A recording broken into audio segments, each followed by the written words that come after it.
자, 20년 4월 윤은길. 자, 소설 읽는 방법은 언제나 똑같아요. 자, 우리는 장면을 나누어서 읽어요. 장면을 나눠서 읽어. 장면을 나누는 기준은 무엇이 된다?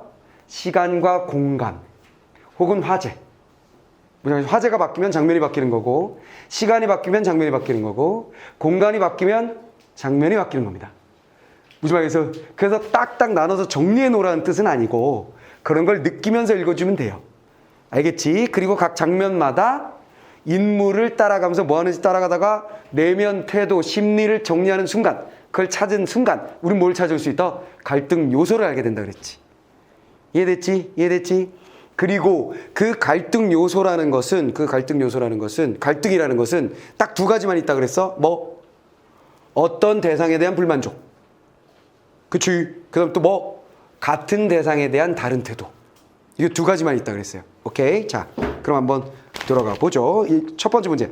서술상 특징이고, 두 번째 문제는 기억부터 미음까지 왔다 갔다 푸시면 되겠어요. 자, 세 번째 문제는 보기가 있고, 보기를 가지고 푸시면 됩니다. 자, 먼저 보기부터 정리해보자. 자, 보기에 무슨 내용이 있느냐? 이 작품 속의 무제는, 제목이 무제야. 무제라는 말이 나오는데, 제목이면서, 무제는 북의 가족을 두고와 정상적인 삶을 살아가지 못하는 인물들의 무의식 속에 내재하는 상처의 흔적을 의미한다. 또는, 자, 뭐야? 북의 가족을 가진 사람들, 북의 가족을 가진 사람들의 상처를 의미한대요. 그러니까 제목의 의미를 준 거야. 무제라는 말이 제목이 없는 건가? 한자를 보니까 아이 잘 모르겠는데 해놓고 뭐야? 북의 가족을 두고 온 사람들의 상처.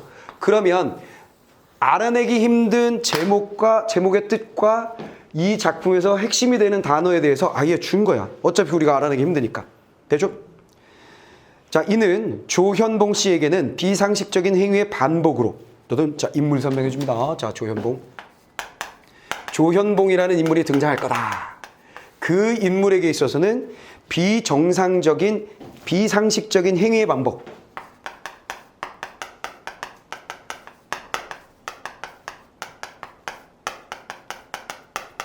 행위의 반복. 그 다음에 고모부에게는 자, 인물 또 누가 나오느냐? 고모부가 등장할 거고, 고모부라는 인물에게는 혈육을 그리워하는 행위의 반복.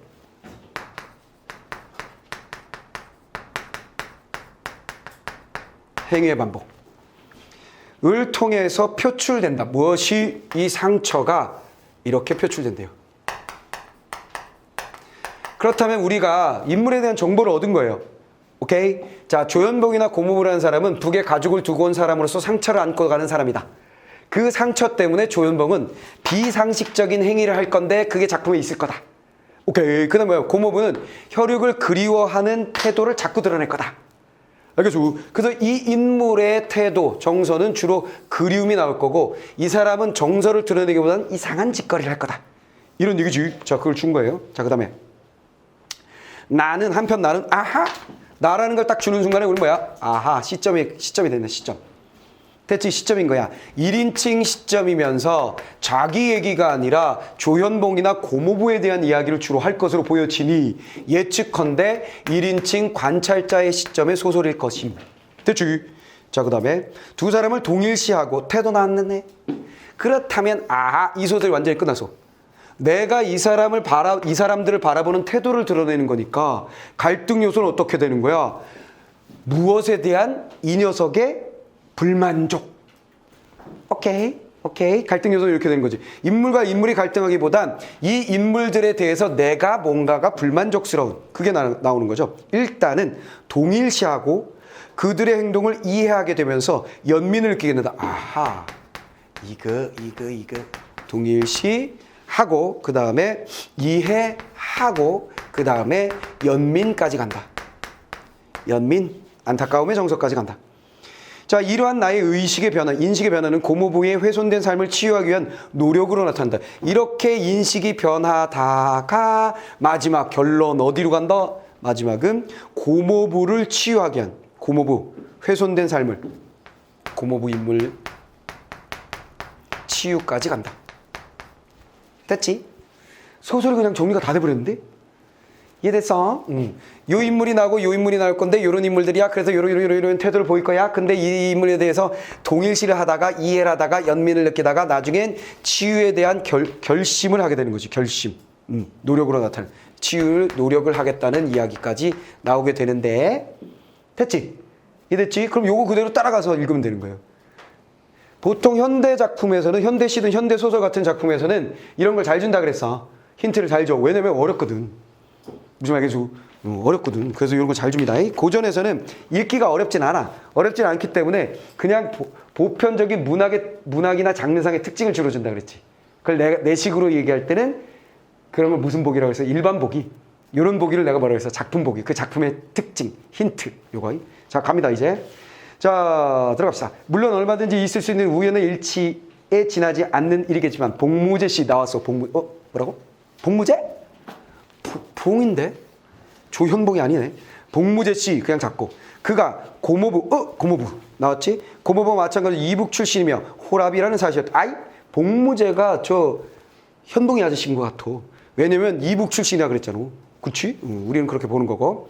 호랍이라는 사실이었다. 그들의 두 가지 공통점이 어딘지 모르게 그 두 사람의 하나로 비끄러매고 있다는 인상을 나는 강하게 받았으며 됐지. 나라는 인물이 등장하고 그지? 저 봉하지 뭐. 봉씨 아저씨하고 고모부 아저씨하고 그치 고모부하고 뭔가 여기 있었던 거 동일시가 여기 나오고 있구나라는 걸 그냥 느끼면 되는 거지 뭐. 동일시가 진짜 확인이 됐습니다. 이렇게 되는 거지. 대상. 그래서 나에게 대상은 이거야.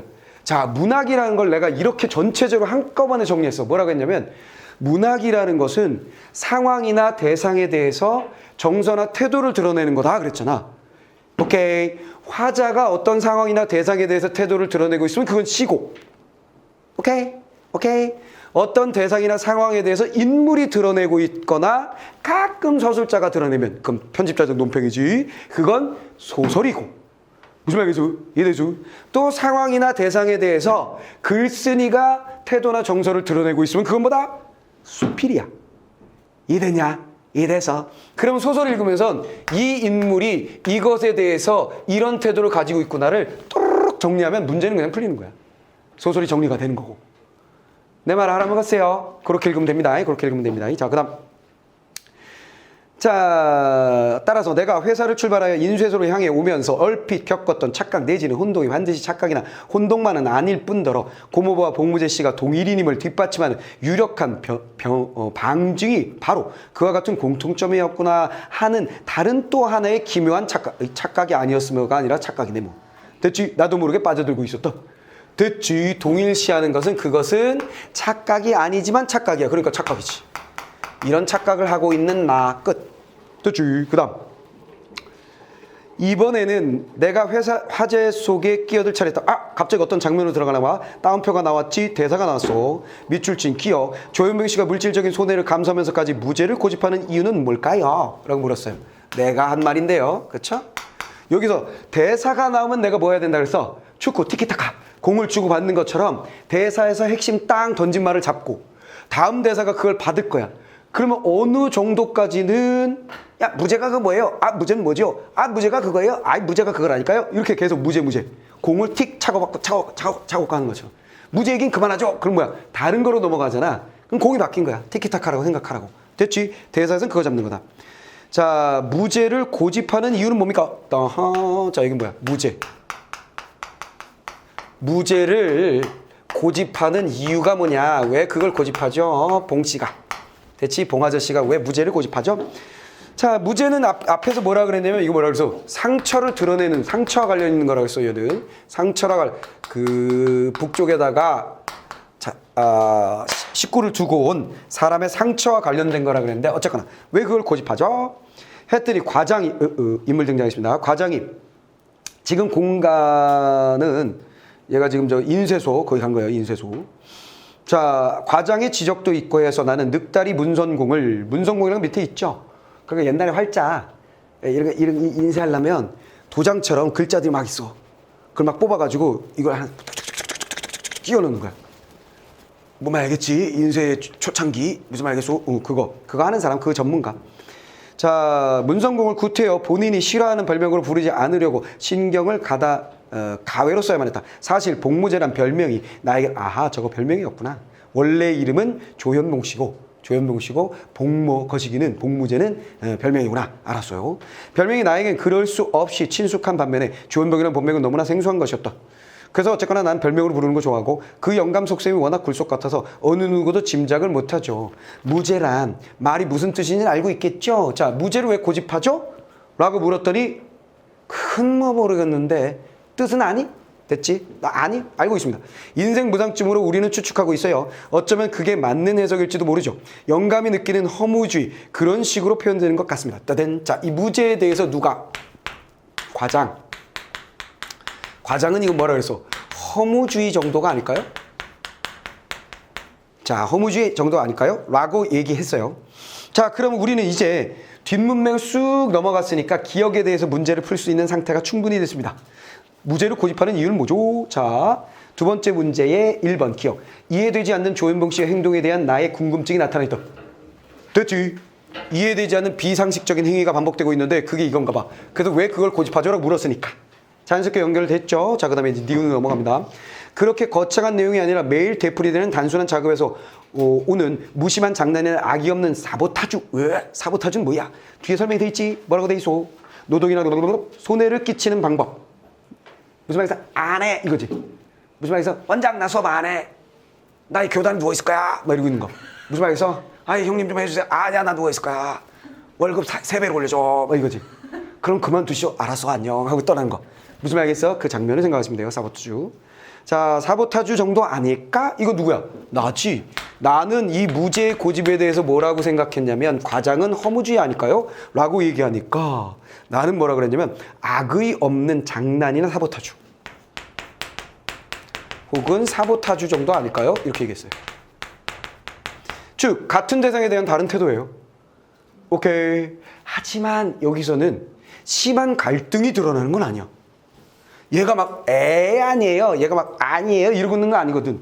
그렇지? 툭툭 이걸까 저걸까 던져보는 거니까 같은 대상에 대한 다른 태도를 드러내고 있으나 둘 사이에 심한 대립이 이루어지고 있는 건 아니야. 무정에서 자 그런 거야. 자, 그 다음에 자, 한 선생이 조영감한테 직접 질문해 보시죠. 네가 알아봐 이 새끼야. 이렇게 됐죠? 자, 그러면 바로 우리는 니은을 풀 수 있습니다. 인쇄도 과장의 생각과 다른 나의 추측이 드러나 있다. 오케이, 맞죠? 간단하죠? 바로바로 푸는 거예요. 왜? 나중에 이거 찾아오기 귀찮잖아. 뒤적거려야 되고 또 앞뒤 문맥을 무시한 채로 풀게 되면 망하거든. 무슨 말이겠어? 그러니까 앞뒤 문맥을 조금 읽은 다음에 바로바로 해결해. 깔끔하게. 이해됐지? 자, 그 다음에 제가 물어보면 제대로 대답을 해줄 것 같습니까? 아마 하긴 할 겁니다. 영감은 틀림없이 이렇게 나올 겁니다. 갑자기 이맛살을 잔뜩 찌푸리면서 아무 말도 없이 돌아선 다음에 작업을 중단하고 유령같이 흐느적거리면서 밖으로 나가버립니다. 그것이 바로 영감의 대답인 셈이지요. 이 뭐야 이거. 대답을 안 해준다는 거잖아. 즉 과장이 이번에 뭐라 그래서 이렇게 대립한 다음에 야 네가 질문해봐. 이렇게 얘기한 거지. 그래서 내가 대답을 해줄까? 라고 했더니 대답은 해준다는 거야 안 해준다는 거야? 안 해줄 거라? 이런 얘기지. 이해돼서? 자, 네가 당해봐 이놈아. 이런 얘기 같죠? 자, 그 다음에 과장은 자기 휘하의 공원들을 감독하기 위해서 외빈용 교정실을 떠났다.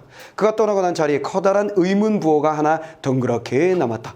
자, 이런 상황에서 계속해서 궁금증을 느끼고 있는 중이고 나는 여기서 모르고 넘어왔어. 궁금증이 커지고 있는 상태이고 됐죠? 궁금궁금 이렇게 간 거죠. 자, 그 다음에 기계 돌아오는 소리가 꽤나 요란했다. 잠시 잊고 있던 잉크의 냄새도 다시 맡을 수 있었다. 활자들이 풍기는 납 냄새도 그 속엔 섞여 있는 것이라고 나는 막연히 짐작해보았다. 납 같은 비철 금속에는 과연 냄새다운 냄새가 있을까? 나는 틀림없이 있을 거라고 멋대로 단정을 내고 있었다. 틀림없이 있어서 그 돌덩이처럼 무거운 냄새가 사람을 타고 누르면서 납작하게 바닥을 끌어내리고 있을 거라고 생각했다.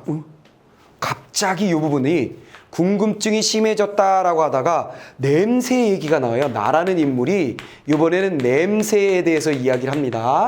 자, 냄새에 대해서 이야기를 하죠. 근데 이게 무슨 말인지 알아먹을 수가 없어요. 무슨 말에서 야 비철금속인 납에 이거 왜 과학지문이야? 왜 이게 나오지? 자, 비철금속인 납에 냄새다는 냄새가 있을까? 그 냄새가 사람을 타고 눌러가지고 끌어내리고 있을 거라고 생각했다. 뭔 소리지? 오케이? 우리는 요것만 정리. 사람을 찍어서 납작하게 끌어내리고 있다. 뭔가 영향을 주고 있는 거 아닐까라고 생각했다라는 것만 정리하고 끝. 그것이 무엇을 의미하는지는 뒷문맥을 보면 알 수도 있고 모를 수도 있는데 여러분들이 알아낼 수 없다면 출제자가 뭐라고 시부리는지를 듣고 야, 너 그럴듯하다 라고 판단하거나 야, 아무리 그래도 그건 아닌 것 같아 라고 판단하거나 가장 이상적인 건 뭐야? 여러분들이 아, 이게 뭔 소리야? 했는데 출제자가 안 묻는 거지. 그럼 땡큐 이렇게 되는 거야. 그 결론은 뭐니? 내가 말하고자 하는 결론은 뭐니? 이게 무슨 말인지 모를 때는 냅둬요 이거야. 무슨 말인지 알겠어? 이해됐어? 냅둬라. 이걸 해석하려고 시간을 쓰거나 엉뚱한 해석을 해서 이것에 대해서 물을 때 틀리거나 하지 말고 냅둬라. 그냥 구조만 냄새가 뭐 어쩌고저쩌고 하더니 사람을 찍어 누른대. 영향을 준대. 그 뭔 소리지? 하고 그냥 넘어가면 돼. 됐지? 자, 뒤에서 해결이 되는지 한번 봅시다. 자, 처음 출판사 입사해서 내 몫의 교정지를 받아보고 나는 떼댄. 자, 이거 뭐야? 처음이라는 말이 나온 것으로 보아서 뭐야? 역순행이란 거죠. 자, 항상 우리는 뭐 한다고 그래서 공간과 지금 인쇄소라는 공간이 있었고요. 그 다음에 처음이라는 말이 나오면서 역순행적 구성, 즉 과거로 거슬러 올라가는 시간이 역전하는 그런 상황을 우리는 확인하면 끝. 됐지? 이런 거 항상 중요하다고 그랬어. 교정지를 받아보고 나는 적잖이 당황했었다. 뚜둔. 자, 교정지. 나가 등장하고 나란 인물 등장하고 갈등 요소 뭐가 되는 거야? 교정지. 교정지를 보고 뭐 했다? 당황했다. 그랬어요. 심리. 항상 우리가 심리를 인물 잡고 심리하면 뭐가 갈등 딱 나오는 거지. 그래서 교정지에 갈등했다. 그리고 이러다 보니까 출제자도 얘를 어떻게 해서 굵은 글씨 이렇게 돼 있는 거지. 이해돼서 그러니까 내가 잡으라는 포인트는 결국 모든 소설을 제대로 읽는 자가 잡는 포인트. 그러니까 거기서 문제는 나옴 이렇게 되는 거지. 이해돼서 그거에 익숙해지면 읽기 편해짐, 풀기 편해짐, 잘 맞음, 시간 절약됨 이렇게 되는 거야. 무슨 말이에서 매번 듣고 연습을 하고 하시면 됩니다. 자, 페이지마다 곳곳에 발견되는 무제는 나는 아하 무제 또 나왔네. 이때부터 이게 고민이었구만. 생경한 단어는 솔직히 말해서 난생 처음 대하는 처지여서 담당 문선공의 기계적인 실수 아니면 두들겨 맞춘 조로만 알았다. 그랬어요. 아하 교정지가 문제였던 거 이거랑 다시 연결되는 거지. 아직 무제에 대해 요거 뭐야. 궁금증의 대상이 여기로 다시 돌아온 거야. 이 궁금증이 난 언제부터였냐면 교정지 처음 봤을 때 무제라는 글씨가 있더라고. 그래서 그거 뭐 실수인가 이거 뭐 억지로 만든 말이가 이게 도대체 무슨 말이야 이렇게 생각했다는 거지. 됐지. 그래서 심상치 않은 조짐을 느껴가지고 나는 초기 한 꼭지를 다 떼고 나서부터였다. 무제가 무슨 말이냐고 옆자리 동료에게 슬쩍 물어봤다. 동료는 대뜸 입가에 쓴웃음을 머금고 가벼운 핀잔이 따랐다. 사전은 그런 때 쓰는 거야. 사전 찾아봐 바보야. 그래서 지당하신 말씀. 그래서 사전을 찾아봤더니 배 위에서 보면 마치 육지처럼 보이는 바다의 안개. 마치 육지처럼 보이는이라고 되어 있으니까 안개니까 안개가 육지처럼 보이니까 이건 당연히 뭐야? 환상이지 환상. 그렇지? 그것은 당연히 뭐야? 오해지 오해. 알겠어? 오해지. 오해? 착각? 얘도 착각하네. 그러니까 여기는 자 이런 거야. 미리 살짝 얘기를 해주면 북으로부터 떠나와서 가족을 두고 왔잖아요. 그럼 가족에 대한 그리움이 있잖아요. 그렇지? 그럼 항상 그쪽을 바라보고 그것을 그리워하면서 그쪽을 생각할 거 아니야. 그런 사람들에겐 계속 뭐가 보일 거야? 환상이 보이는 거지. 내가 그냥 헤어졌어. 오케이? 길 가다가 어떤 사람이 뒷모습을 이렇게 되잖아. 경험이 없겠지. 자, 이렇게 된다고.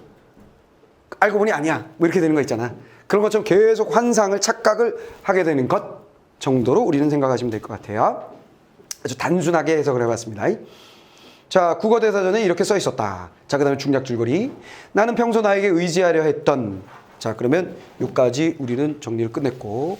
자, 그 다음에 중략 뒤부터 한번 또 가봅시다. 자, 중간중간 기억, 니은 나오는 거 문제를 다 풀었고요. 자, 중략. 나는 평소에 나에게 의지하려 했던 고모부 등장. 불황자로 위장시켜서 갱생원에 보내는 계획을 세우지만 만만한. 그 다음에 복무제 씨의 외로운 죽음에 대해 전해 들은 후 복무제 씨 아까 궁금해하고 있었잖아. 그렇지. 근데 그 아저씨 죽었어 중간에. 죽음에 대해서 전해 들은 후 고모부의 죄의식을 느끼고 고민하게 된다. 따란. 자, 중략 부분의 줄거리에서 앞부분하고 연결하는 건 봉씨가 죽었음. 그리고 나서 나는 무엇 했다고? 나는 나에게 갈등 요소인 고모부. 고모부를 어떻게 하려고 그랬다고요? 갱생원으로 보내려고 했어요. 갱생원이 뭔지는 아니? 갱생이라는 말은 알지. 다시 사람을 고치는 것. 이해됐지? 사람을 고치는 것. 니들 갱생해야 돼, 니들. 갱생해야 돼. 좀 더 열심히 하는 아이들로 갱생돼야 된다. 막 이렇게 쓰는 거. 무슨 말이겠지?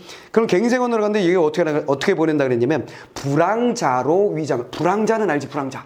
막 떠돌아다니는 사람. 알겠지? 노숙자. 이런 거 생각하면 돼. 자, 고모부를 불황자로 만들어서 갱생원에 보내려고 했었는데, 심리가 어떻게 됐다는 거야? 이 봉씨 아저씨의, 봉 아저씨의 죽음에 의해서 나는 어떻게 됐다고? 죄의식을, 이것에 대한 죄의식을 느끼게 되었다. 누가? 내가. 나에 대한 정보 다 끌어냈죠? 중요한 부분 다 정리됐지? 이해됐지? 앞에 나에게 갈등 요소를 안겨줬던, 궁금증을 안겨줬던 봉무제 아저씨가 사망하고 난 후, 오케이, 그와 동일시되는 나의 고모부를 갱생원에 보내려고 했었는데 그것에 대한 난 죄의식을 알게 되었다. 그러면 사실은 여러분들 입장에서는 불황자란 말도 잘 안 쓰는 말이고 갱생원이 뭔지도 모르고 지금 이게 무슨 상황인지 갑자기 붕 뜨니까 헷갈린단 말이야. 그럴 때 우린 뭐야? 무슨 상황인지 알아내려고 애쓰지 말고 뭐야?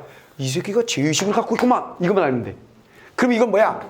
뭔진 모르겠지만 나쁜 행위였구만. 이렇게 생각하면 돼. 이해돼서 살짝 설명해주면 이런 때에 그러니까 사람들 옛날에는 막 인신매매 막 이런 거 있었던 거 들어봤냐? 옛날에 인신매매 시절이 있었어. 인신매매 시절. 그러니까 길 가다가 갔는데 갑자기 옛날 봉고차, 스타렉스, 이거 싹 지나가 길가 가는데 스타렉스 가서 깨끗 문이 딱 열리더니 툭 잡아놓어. 남자를 잡아놓으면 어디로 보내는 거야? 막 두드려 패고 뭐 마취 이렇게 했다가 눈을 딱 뜨면 바다야. 그 우락부락 아저씨, 야 그물 잡아 이 새끼야 그러는 거죠. 내가 왜 여기 있는데요? 모르지. 난 너를 샀어. 그리고 여기서 뭐야? 바다에서 새우잡이 하는 거야. 새우잡이. 엄마 이러면서 새우잡이 하는 거야. 무슨 말이야? 그래서 또 여자들 이렇게 가다 보면 봉고차 문 열리고 땡 나가면 어떡하냐? 어느 나라야? 어느 나라? 인신매매야. 무슨 말이겠어? 그런 시절이 있었다고. 무섭던 시절.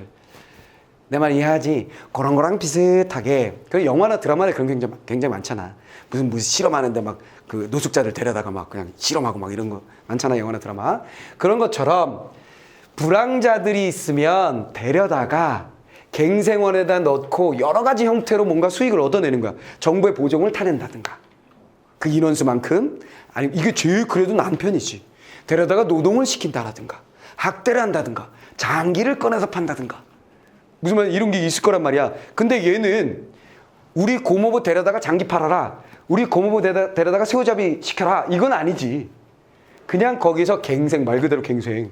불황자들을 뭐 직업교육도 시키고 정신병 치료도 해주고 질병 치료도 해주고 사회에 적응할 수 있도록 만들어주는 그런 곳에 보낸다는 생각에 보내려고 했었던 거야. 근데 워낙에 흉흉하던 시절이라 당연히 거기 가면 뭔가 있을 거라는 걸 느끼고는 있었을 거야. 그래서 죄의식을 느꼈겠지. 그런 얘기거든. 근데 이런 걸 여러분들이 알 리가 없잖아. 요즘 그런 시대가 아니거든. 응? 길 가다가 옆에 봉고차 딱 쓰면 스타렉스 딱 쓰면 두려워해? 아니지. 뭐나 아저씨야. 이거 잘 지나가잖아. 그런 거 두려움 없잖아 니들. 뭔 말인지 이해됐어? 이해됐지? 자 그런 얘기야. 자 그 다음 그래서 중요한 건 뭔 말인지 여러분들은 모를 텐데 요게 뭔가 안 좋은 부정적인 행위인 것 같고 그것에 대해서 죄의식을 느꼈고 그 죄의식을 느끼게 한 계기는 이 아저씨 동일시되는 이 아저씨가 죽은 것 때문이다. 이렇게만 정리하면 끝. 됐지? 그리고 빨리 넘어가야지 우리는. 내 말 이해됐죠? 자 그렇게 정리하시면 되겠습니다. 자 그 다음에 아직도 방울 져서 떨어진 눈물을 수습할 생각도 없이 고모부는 내 얼굴을 멀뚱멀뚱 쳐다봤다. 아하 고모부 나오고 뭐 하는 거야? 눈물을 흘리고 있어. 뭐하니? 심리 상태 눈물을 흘리고 있죠. 그리고도 뭐라 그러는가? 생각이 안 나. 뭐지? 티키타카 시작합니다. 들리는 말랑 소리로 고모부가 중얼거렸다. 나는 하도 어이가 없어서 난 어이없는 상태. 나는 눈물을 흘리면서 뭔가라고 말했는데 뭔지 아직 모르겠어. 그래서 이 상황에서 나는 어이가 없는 중이야. 그냥 어이없음. 어쩜 저런 말을 하지? 왜 저거 눈물 흘리고 있지? 인가 봐. 전등 스위치를 내리려는 그때까지 나는 스위치를 손을 붙잡고 있었다. 생각이 안 나. 계속해서 뭐가 생각이 안 나는 거지? 기다려. 깜깜해진 방 안에서 도로 한 덩어리의 실루엣으로 돌아간 고모부가 나지막이 중얼거렸다. 아무리 잠을 안 자고 머리를 쥐어 짜봐도 이름이 생각이 안 나. 띠딩. 자, 뭐야? 눈물 흘리면서 뭐야? 티키타카는 이름이 생각이 안 나. 이름이 뭐지? 생각이 안 난다는 거지. 자, 그 다음에 큰 소리로 부르짖을 뻔했어. 나는 그 순간에 큰 소리로 부르짖을 뻔했어. 이번에는 얼굴이 아니라 이름이었다. 아하. 전에는 뭐였다는 거야? 얼굴이 생각이 안 나 하던 고모부가 이제는 이름으로 바뀌었구만. 지난번까지만 하더라도 얼굴이 이미 잊어버린 이름만은 똑똑히 기억하고 있었다. 그때 얼굴을 잊은 것만 가슴 아파하고 있었다. 이제 기다리는 거야. 계속 우리는. 이게 뭔지. 우리 그 셋째 녀석의 이름을 어떻게 떠올려 보려고 밤새도록 방바닥에 대가리를 찍고 어쩌고 했는데 날이 새기 전까지 이름이 떠오르지 않아. 이놈의 이 미련한 놈의 대가리가 당최 꼼짝도 하지를 않아. 뭔지 알겠지? 이해됐지? 이거 뭐야? 아하. 보기에서 봤었던 뭐야? 북에서의 가족. 이해됐지? 바로 누구? 셋째 녀석.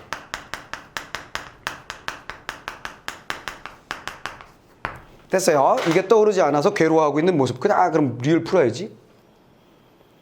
아, 디귿 안 했네. 디귿 같이 보면 제대로 된 대답을 들을 수 없을 것이라는 인쇄소 과장의 짐작이 내재되어 있다. 맞고. 자, 리을 방금 본 거. 셋째 녀석의 이름을 떠올리지 못하는 것에 대한 고모부의 자책이 있다. 그렇지. 이놈의 대걸통이가 안 돼. 그랬잖아.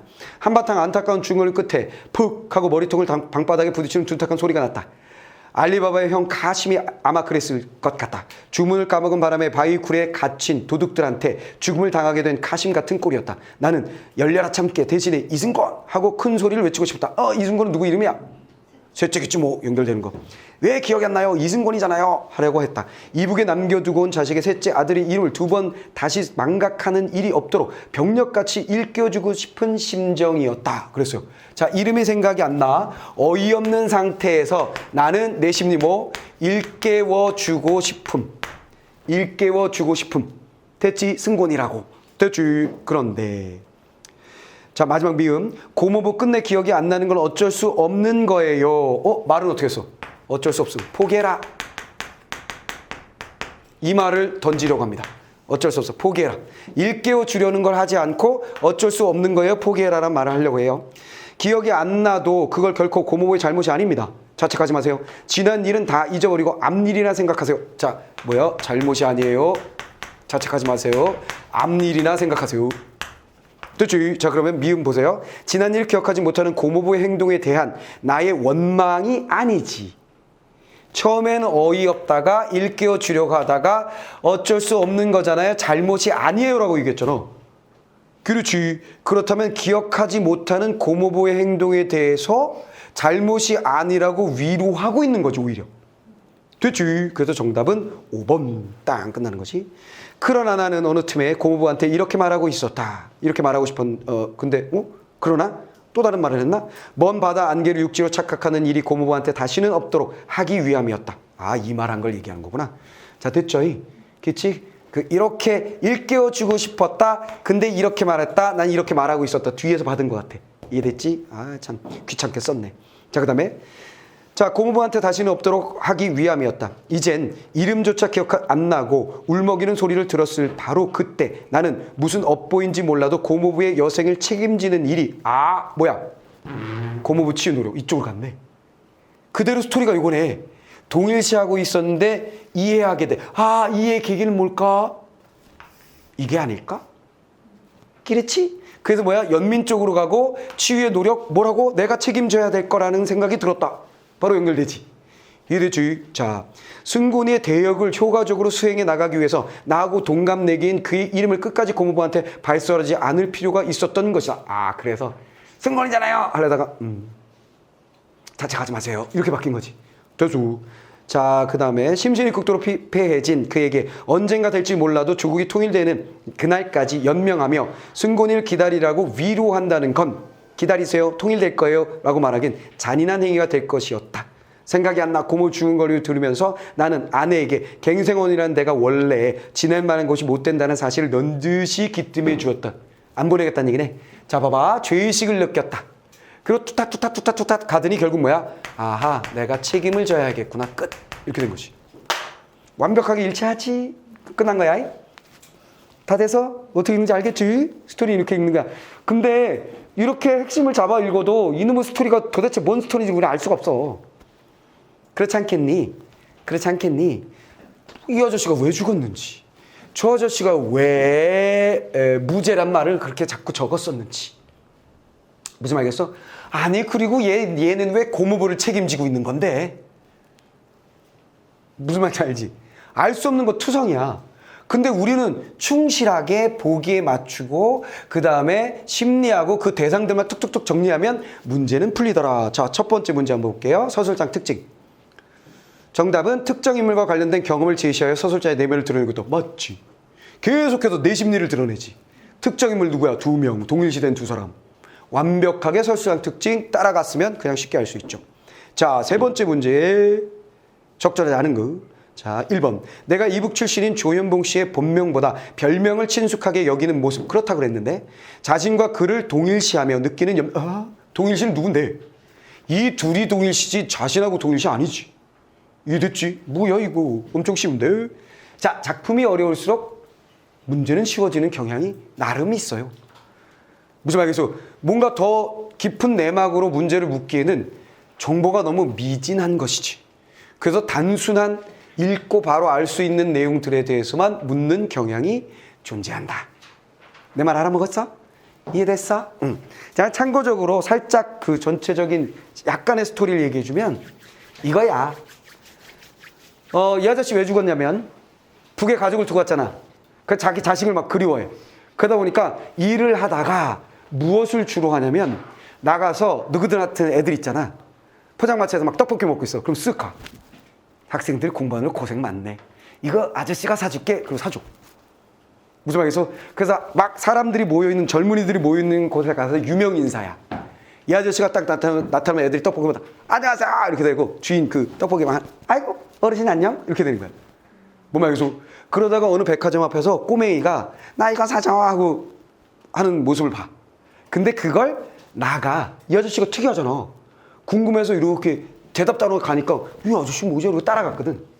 따라갔는데 백화점 앞에 막 찡얼거리는 애가 있으니까 그 물건을 자기가 사주는 거야. 그랬더니 야, 안 돼 새끼야 하던 아버지가 이 아저씨 뭐야? 비켜! 이러고 강버린 거야.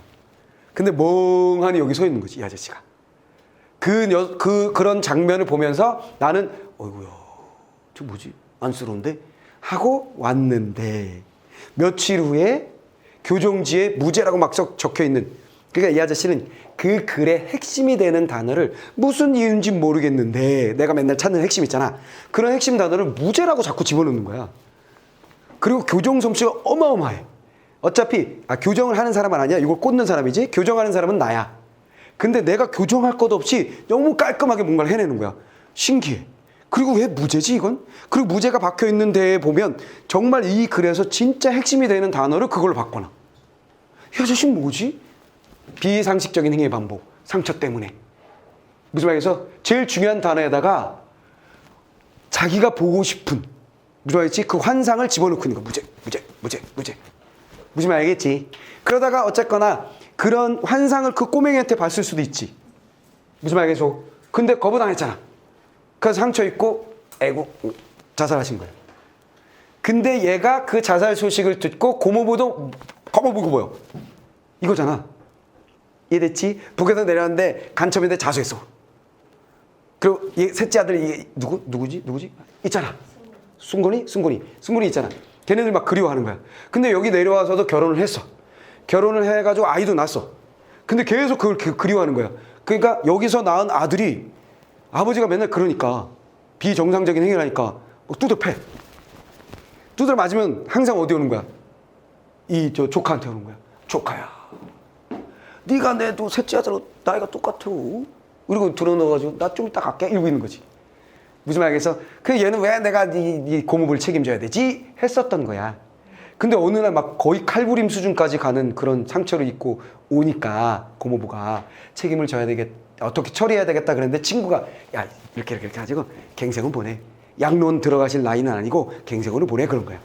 그래서 실제로 그걸 하려고 했는데 이게 터진 거지. 그래서 다시 노숙자, 불황자 모양으로 앉아있는 고모부를 찾으러 간 거지. 무슨 말이겠어? 찾으러 가서 이 얘기를 주고받다가 뭐야? 책임을 져야지. 그 상황에서 아내한테 뭐라 그런 거지? 이거 아닌가 봐. 이렇게 그런 거지. 아내는 당연히 처음에는 이거 책임진다 그러니 내가 우리 고모부가 우리 집에 왔는데 어떡하지? 그랬을 때 보내! 이랬을 거 아니야. 뭔 말인지 알지? 그래서 갱생은 보낼게 그랬더니 아내도 그러면 벌 받지 않을까? 막 이런 고민을 하고 있었거든. 그러다 보니까 이게 우리가 갱생원이 그거 막 사람 막 내장 꺼내고 막 그런데 이런 식으로 얘기를 하는 거야. 그랬더니 물론 그렇게 얘기는 안 했다. 그랬더니 이제 아내도 못 들은 척하고 받아들이는 쪽으로 소설이 끝나는. 참 어려운 소설이죠. 내 말 다 이해됐어? 스토리가 그래. 자, 오케이.